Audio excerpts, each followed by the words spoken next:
Hi class, so welcome. In the last lecture we actually saw what is the basics of a line and how can a line be represented in the form of y equal to mx plus c.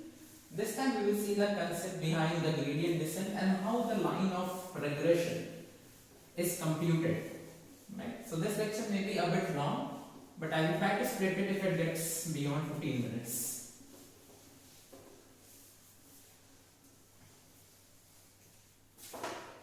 Right? So once again the motivation here is given a few points, I need to find a best fit line. Right? So now the best fit lines can be many.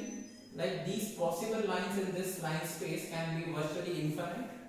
So now how do you calculate? Do you actually calculate infinite lines starting from some random point, then calculate the distances from the regression line, and then finally come across a value which is the minimum and say, okay, this is my regression line? This is of course not a very optimal approach, right? You need some method to actually determine what is your line of regression algebraically, right? So now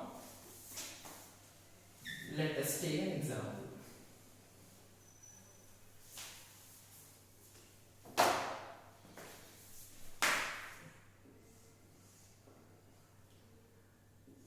Right? So let me take few points here. Right? So this is my line of regression. 2 points are on the line itself, so we need not worry about those lines. I draw a line perpendicular here. Right? So this is x1, y1, x2, y2, x3, y3. The distance is delta x3, delta x1 and delta x2. Right? So these are the points that I got.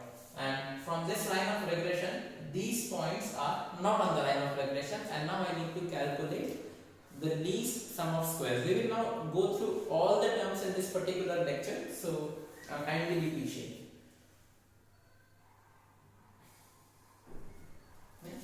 So we have seen that we need to have a minimum of delta x1 plus delta x2 plus delta x3, right?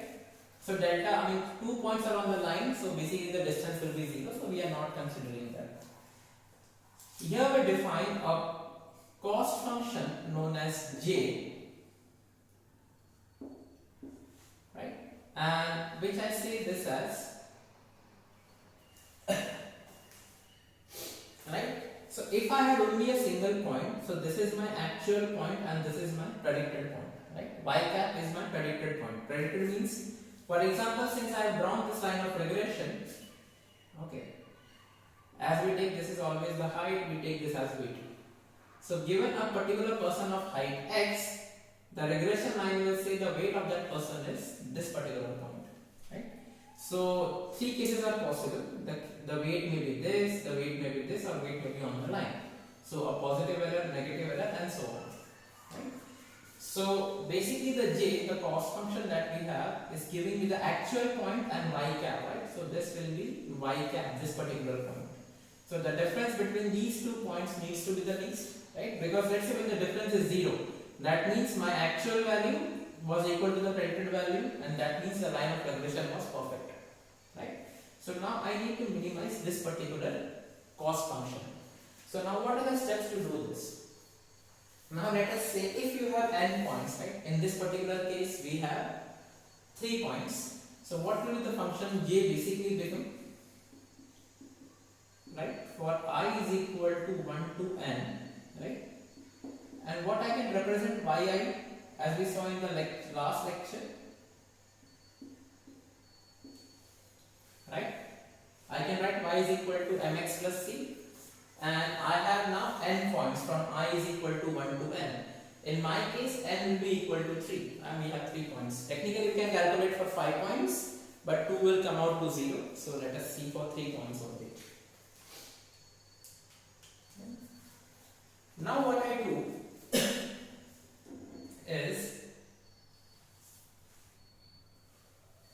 since as you see, we saw in the case of mean absolute deviation, and we basically saw in cases of squared errors, the negative and the positive won't cancel each other, right? So for example, if I have a point, let's say 5, and another point is 10 and another point is 0.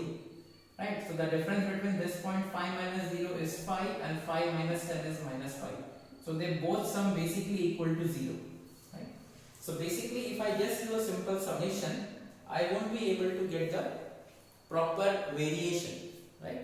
So what I do in this case, I do a sum of squares. So 0 minus 5 is 5, 5 square is 25, 5 minus 10 is minus 5, minus 5 square is again 25. So the variation is 50 and I do a square root of 50 and I get something 7 point this. So this gives me this is variance, nothing but variance, right? So similarly, here what we do,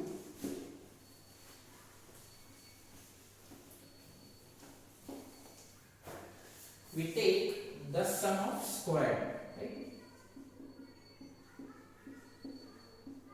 yi minus mxi plus c the whole square. Now this is basically nothing but a minus b whole square, right? So now let me expand this particular expression, right? So the expression is, so for example, a minus b whole square is equal to a square plus b square minus 2ab, right? So I will have yi square plus this is entire term as b mxi plus c whole square minus 2 into yi mxi plus c, right? So the summation for all the endpoints and this remains the same, right? Now I further expand this as, right? Now if you see, this becomes a plus b whole square, right? This is a plus b whole square. So now this is yi square plus m square xi square plus c square plus 2mxi c, right? I am just expanding this as a plus b whole square, right? And now I am opening this bracket. So this will become, see there is a negative sign here, so both will become negative.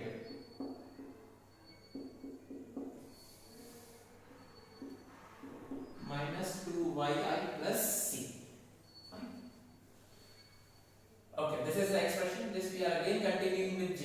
Okay, let me check the camera angle. Okay, it's appearing correctly. So now this is the summation I is equal to 1 to n yi square plus m square x I square plus c square plus 2cmxi. I am just sorting the term alphabetically, c, m and xi minus 2m xi yi minus 2c yi. Right. So this is again my error function. Right. So there are two advantages of squaring here. First of all, you basically, if you have some negative and positive values, they won't cancel out each other. And a squared function is derivative. You can take the derivative of it. Right? So you have learned like y is equal to x square. So this is a square term. So what will be dy by dx? This is complete derivative. This will be 2x. And now you can move on the higher order of derivative. So this is the first order derivative. What will be the second order derivative? d square y by dx square is equal to 2. What will be the third order derivative? d cube y upon dx cube is equal to 0. The derivative of a constant is 0. Right?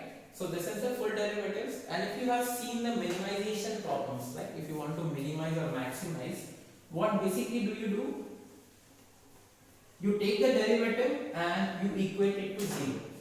You take the derivative and you equate it to 0. Also there is a term called partial derivative. Now what happens in a partial derivative?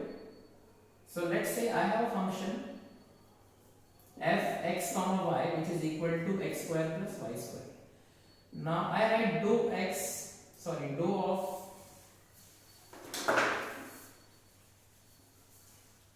the partial derivative of this function x and y with respect to x, right? So now when I differentiate with respect to x, everything except x is assumed to be a constant.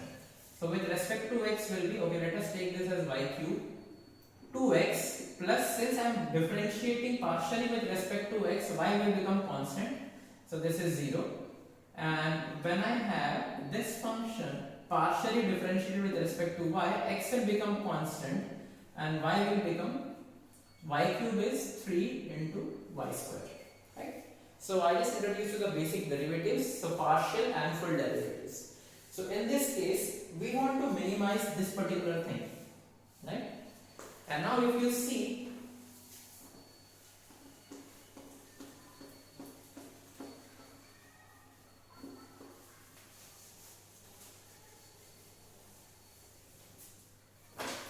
so now we want to minimize this error function, right? And if you see, the equation of a line is y is equal to mx plus c. So what are the variables here? They are the slope and the intercept. So with respect to both of this, we want to minimize this, right? With respect to both of that, we need to minimize this. So what we will do? We will do partial derivatives. And as we do, we want to find the minimum. You take the derivative and equate it to 0.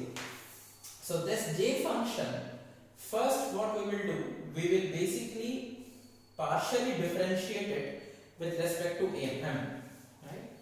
So dou j by dou m, right? So let the summation sign remain as it is. We will later on expand it. I is equal to 1 to n. Now see, I am differentiating with respect to m. So wherever there is no m in these variables, those will become 0. Now let us see what are those variables. No m here, this will be 0, this will be 0, and this will be 0. Get the point? Right? Since you are differentiating with respect to m, any expression without m will become 0. So this will be 0. Right? So 0. So this is m square xi square. So xi square is constant. M square, the derivative will become 2m. So this will be 2m xi square. C again will be 0 because we are partially differentiating with respect to m, plus, see, m here is a single expression, 2c xi is a constant. So the derivative of m will be 1. So this just becomes 2c xi plus, okay, this is a minus here. So again 2xi yi are constant with respect to m, and this m will reduce to 1.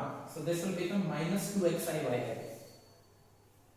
Minus 2xi yi, and this is again a constant, so this will be 0.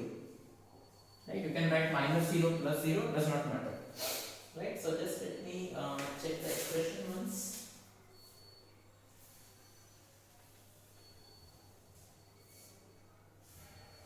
So the equation xi yi,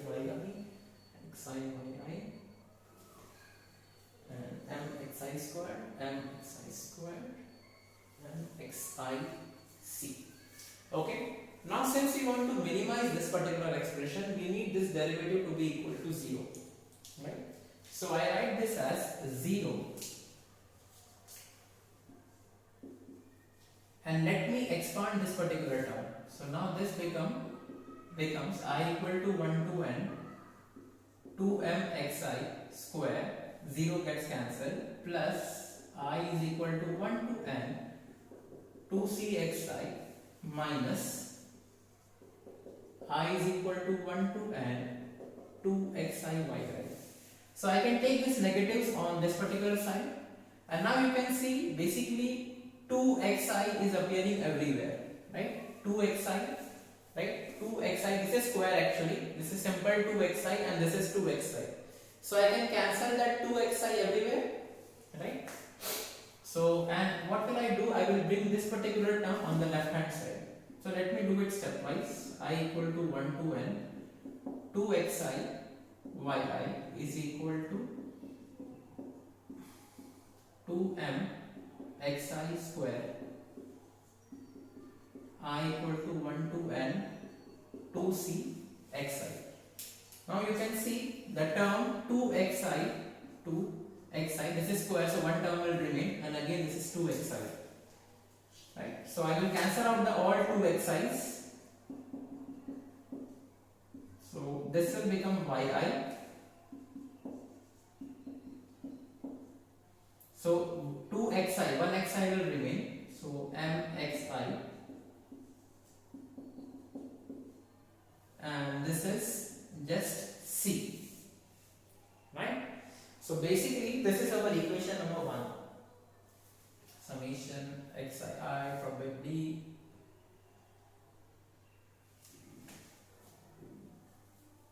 mxi square. Oh, sorry. We can only cancel the constants. I'm really sorry. So only 2 will get cancelled. Oh, that was my mistake. So since only the constants don't have any effect on this, so I cannot cancel this, right? So this basically remains cxi. So sorry. Only I made a mistake. So only the constant of 2 can be removed and not xi. Fine.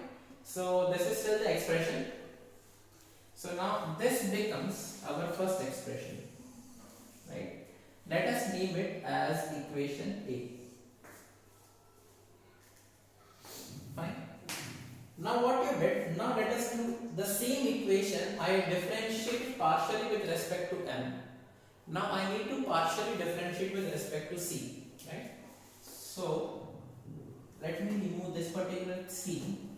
And now since I am differentiating with respect to c, all those expressions not having c will be derivated to 0. So again this will be gone, this will be gone, this has c, and this will be 0. Right? So now let me do again. Dou j by dou c is equal to, the summation remains outside,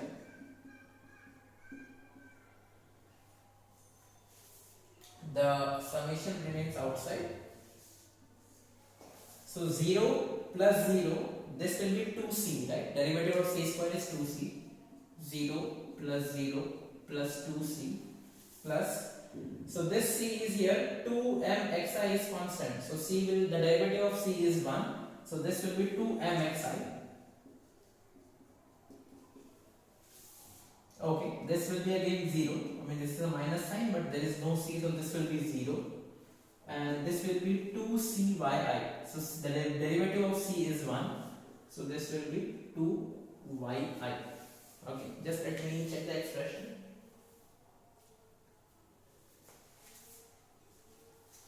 Okay, so all the zeros gets cancelled, and in the previous case this is negative sign which we will bring on the left hand side. And now again, since we want to minimize, this derivative should be equated to 0.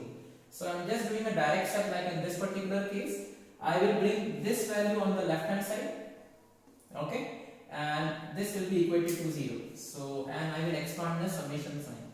So on a direct scale, this negative will be on the left hand side, and again here, these two will get cancelled, right? So this is summation of yi. This will become positive. I is equal to 1 to n is equal to, I expand this summation, this will become c, summation of c,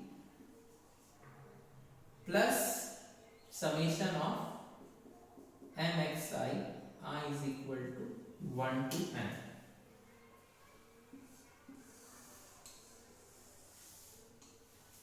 Okay. Now this is equation number B, right? So we need to minimize both of them. So let me just once again check. Summation yi, summations of c, and xi, I is equal to 1 to n, right? So these are correct equations. So I got these two equations and I need to minimize these, right? So now let us take an example, right? So given I have x values and y values, how the computer or how a computer program can compute these from these two equations.